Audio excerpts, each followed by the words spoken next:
Сәлем достар, біздің бүгінгі тақырыбымыз 3 немесе 4 таңбалы санды, короче 2 таңбалы санға бөліп және көбейтетін боламыз. Ал бізде берілгені 1540-ты 28-ге бұл бізде бөлінгіш. Міне 28. Біз ең бірінші соңғы санға қарап аламыз. 1540-ты 28-ге бөл деп тұр. Бізде 15 28-ге жетпейді. Сондықтан біз 154-тен қайырамыз. Сосын бізде 28-дің ішінде ол 5 рет бар. 5-ті жазамыз. 5-ті жаз көреміз. Енді 28-ді 5-ке көйткенде бізден 140 болады.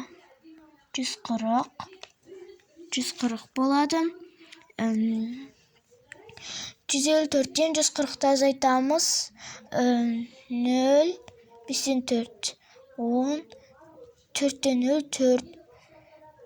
14 бізде 28-ге жетпейді. Сол себепті біз на жерде тұрған 0-ді на жерге түсіретін боламыз. Азайтамыз. Біз тағы 5-ті жазамыз на жерге. 28 5-ке көйтеміз. 140.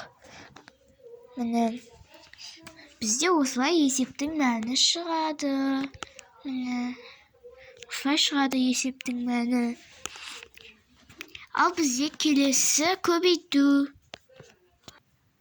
Ал бізде 2525-ті 23-ке көбейт деп тұр.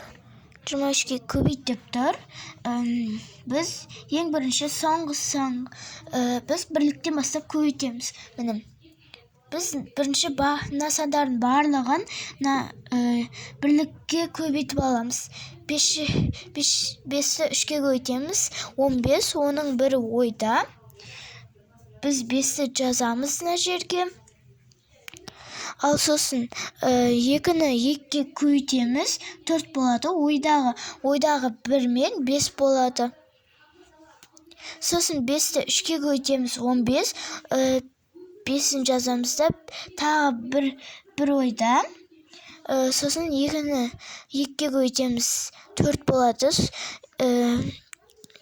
Ойдағы 1 мен 5 болады. Оған қосамыз. Енді 5-ті 2-ке көбейтеміз. 10 болады. 0-ін жазамыз. 1 ойда. Сосын 2-ні 2-ке көбейтеміз. 4 ойдағы 1 мен 5. Сосын 5-ті 2-ке көбейтеміз. 10 болады. 0-ін жазамыз. 1 ойда. Короче, 1 ойда 2, 4. 4 ойдағы 1 мен 5. Міне. Осылай шығарып кете береміз. Бірді алып тастаймыз ойымыздан. Міне. 5-ті түсіреміз. 5-ке 0-ді қосқанда 5. 5-ке 5, 10. 1 ойда. 5-ке 0-ді қосқанда 5. Ойдағы 1 мен 6. 6 болады. На жерге 5-ті жазамыз. Сонда бізде жауабы 560.055 шығады. Түсінікті ме балалар? Ал олай болса, сау болыңдар. Келесі кездескенше. Пока!